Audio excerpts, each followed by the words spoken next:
Programme report card के साथ मैं हूं अलीना फारूक शेख। आज हमारे पास वक्त बड़ा कम है, इसलिए हम जल्दी बहुत से इश्यूज़ पर बात करेंगे, क्योंकि आज हलचल बड़ी ज़्यादा है मुल्क में। जनाब, सबसे पहले हुआ कुछ यूँ कि पाकिस्तान मुस्लिम लीग नून के सदर शहबाज शरीफ ने इंकशाफ किया कि इलेक्शन से एक माह कबल तक उनकी ताकतवर हलकों से मुलाकातों में काबीना के नाम तक फाइनल हो रहे थे।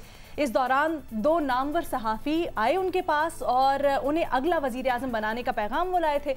रोज़नामा जंग को एक इंटरव्यू देने के दौरान शहबाज शरीफ ने मजीद बताया कि चौधरी बरादरान और उनके ताल्लुकात बिल्कुल न्यूट्रल हो चुके हैं, जिनमें अब कोई तलखी नहीं है। फिलहाल जोड़ तोड़ या सियासी इत्तेहाद की कोई बात नहीं हो रही है। अलबत्ता दोनों तरफ एक दूसरे के लिए खैर सगाली और खैर खाही के जज्बात ज़रूर पाए जाते हैं। इस तमाम तर मामले पर हमारा सवाल कुछ यूँ है अपने एनालिस्ट से कि ये जो कोशिशें हो रही थी, इस सब के बावजूद सदर मुस्लिम लीग नून 2018 में वज़ीर आज़म क्यों नहीं बन सके? ओपन ऑप्शन है सबके पास। और पैनल पर हमारे साथ आज हैं रीमा उमर, हफीजुल्लाह नियाजी साहब, मजहर अब्बास साहब, बाबर सत्तार साहब, मुनीफ फारूक, इरशाद भट्टी साहब। नियाजी साहब, क्या लगता है आपको?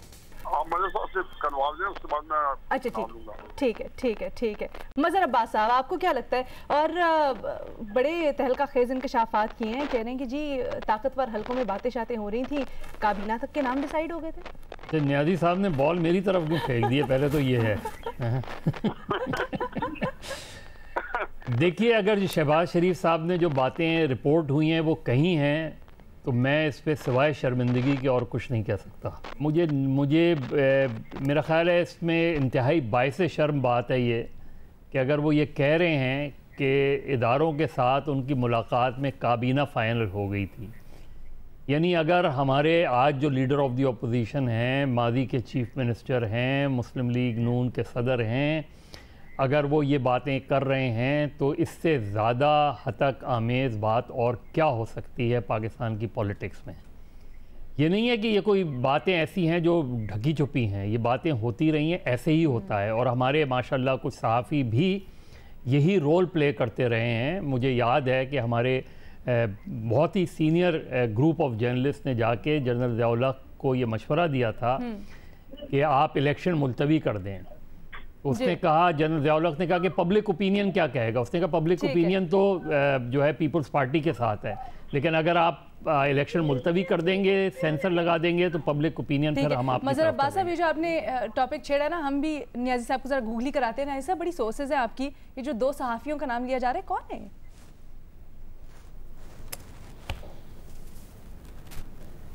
एक तो ये खुद ही है नियाजी साहब। अरे ब्रोकरेज वही करता है जिसके ऊपर एतमाद होता है, खसूसन जिनका वो पैगाम रसानी करता है। और ये कितना जलील और घटिया काम है और सहाफत में कि आप अगर ये काम करने शुरू कर दें, तो मैं तो खैर एनीवे इसमें पढ़ नहीं चाहता हूँ। मैं दो बातें से करता हूँ। पहली बात यह है कि शहबाज शरीफ साहब एक बहुत ही अच्छे मुंतजिम है और मैं भी धाक बैठाई, मेरा नहीं कहा कि पाकिस्तान की 70 साल तारीख में उनसे ज्यादा कामयाब मैंने वजीर आला को देखा है। लेकिन इसके साथ ये दूसरी बात जो जेल में रखता हूँ ये कि वो पूरे सियासत से बिल्कुल नाबलद है, उनको सियासत की ABC का नहीं पता। मेरी उनकी एक मुलाकात हुई थी 17 जुलाई 2018 को। 13 जुलाई को वजीर आजम अपना सऊदी नवाज शरीफ साबिक वजीर आजम वापस आए थे। आपके प्रोग्राम में बातें लंबी हो सकती है, मुझे दो बातें करनी है। उसको उन्होंने तासर दिया कि जैसे वो इंतखाब जीते। उस मुलाकात में मैं था, शहबाज शरीफ साहब थे, मुशाहिद सैयद साहब थे। नहीं साहब, हमारे पास टाइम बहुत कम है, मुनीब के पास ये पॉइंट लेके चलते हैं। मैंने बता दिया था कि आप एक खटपुतली। ठीक है मुनीब, टाइमिंग इस बयान की कितनी इंपॉर्टेंट है और कुछ बातें उन्होंने अभी कही भी नहीं, तो किस चीज़ की पर्दादारी है? देखिए, पहले तो जो मदर साहब ने कहा है, मैं एग्री करूंगा कि वाकई बायस शर्म है कि हमारे मुल्क में हुकूमतें इस तरह मैन्युफैक्चर की जाती हैं, लेकिन ये कोई पहला मौका नहीं है। लेकिन शहबाज शरीफ साहब जो बात कर रहे हैं उसमें इतना मैं जरूर कहूंगा कि इतना वजन जरूर है।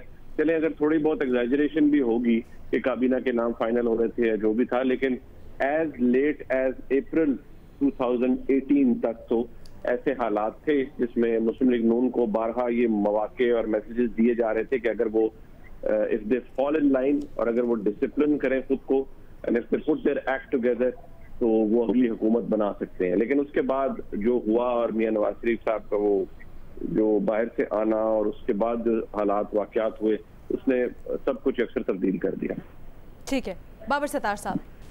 वो इकबाल ने कहा था आप भी शर्मसार हो, मुझको भी शर्मसार कर। पहली बात ये कि जो अलंबरदार हैं जमहूरियत के, वो सेलेक्टर्स के साथ बैठ के गुफ्तगू कर रहे हैं और गुफ्तगू में अपनी काबीना को भी फाइनलाइज कर रहे हैं। ये मेरे लिए इंटरेस्टिंग बात है। और साथ इंटरेस्टिंग बात ये है कि अगर आपने ऐसा कुछ किया भी तो वो अब पब्लिक में आके अपना मुंह काला करने की क्या जरूरत है? यानी ये क्या इंटेलिजेंस है कि आप आके लोगों को अब बता रहे हैं कि जनाब हम भी सिलेक्टर्स के साथ बैठे थे लेकिन उन्होंने अल्टीमेटली हमें चूज नहीं किया। ठीक है, इरशाद भट्टी साहब, आपको क्या लगता है, अगर 2 मिनट के लिए मान भी लिया जाए कि जो कह रहे हैं शहबाज शरीफ वो बिल्कुल सही है, तो फिर क्या हुआ? 2 मिनट के लिए अगर मैं ये मानकर बात शुरू करूं तो मैं ये कहूंगा कि ये बाइसे शर्म है, बाइसे नंग है। ये हैं आपके जमूरे बच्चे बचूरे। बच्चा ज़रा नाच, ज़रा हाथ ऊपर करके साहब को दिखा, बच्चा ज़रा घूम जा, ज़रा इस तरफ से लेफ्ट की तरफ से आ। अच्छा, ये है औकात इनकी, ये है हैसियत इनकी यानी। और अब और साथ ये भी देख लें, ये है आपके गुड काप बैड काप की हकीकत। ये है आपके वोट को इज्जत दो, सिविलियन बालादस्ती, 70 साल तारीख, इनकलाब, मज़ामत। लेकिन जब जनाब अली पहले इन 2 नामवर साफियों के नाम बताएं ताकि हम सच्चा इमरान खान सच्चा कहता है कि साफत में माफियाज बैठे हैं, और फिर अपनी होने वाली काबीना के नाम आप भी फाइनल कर दें। और चौधरियों के साथ अच्छे तल्लुकात हो गए, बड़ी अच्छी बात है, लेकिन चौधरी सबसे ज़्यादा आपको बेतबारा समझते हैं। बाकी शहबाज शरीफ की याददाश्त गजनी चौक पर रुक गई है।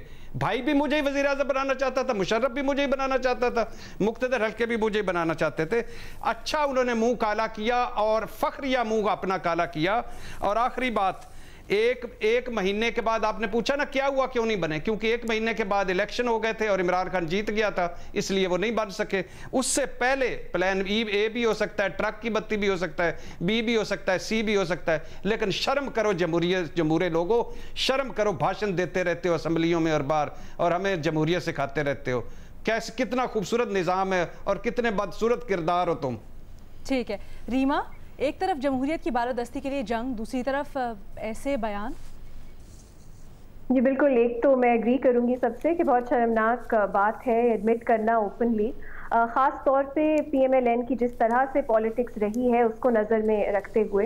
लेकिन मेरा ख्याल है यही रीज़न है जो वो नहीं प्राइम मिनिस्टर बन सके। उनका एक बहुत कंफ्यूज सा बयानिया रहा है, वो ना इधर थे ना उधर थे, वो साथ डील्स की कोशिश कर रहे थे, लेकिन PMLN उस वक्त जो है मरियम नवाज़ ख़ास तौर पे एक बहुत बहादुर स्टांस ले रही थी, ख़ास तौर पे मीडिया पे, सोशल मीडिया पे, अपनी रैलीज़ में। तो उनका कोई ऐसा रोल नहीं था। कोई ऐसा इशू है नेशनल पॉलिटिक्स का, इंटरनेशनल पॉलिटिक्स का, जो हम शहबाज शरीफ की तरफ देखते हैं कि उनका क्या ओपिनियन है उसके बारे में, वो एक तरह से रेलेवेंट हो गए थे बयानिए के लिहाज से। और दूसरी तरफ मेरा ख्याल है अगर वो ओबीडियंस दिखाना चाह रहे थे प्राइम मिनिस्टर बनने के लिए, तो और लोग ज़्यादा ओबीडियंट थे, तो उनको नहीं मौका मिलना था। ठीक है, आप सबका पॉइंट आ गए। यहाँ पर एक छोटी सी ब्रेक लेंगे, उसके बाद कोरोना बजट जो आने वाला बजट है उसको कहा जा रहा है, इस पर कुछ गुफ्तगू करेंगे छोटी सी ब्रेक के बाद।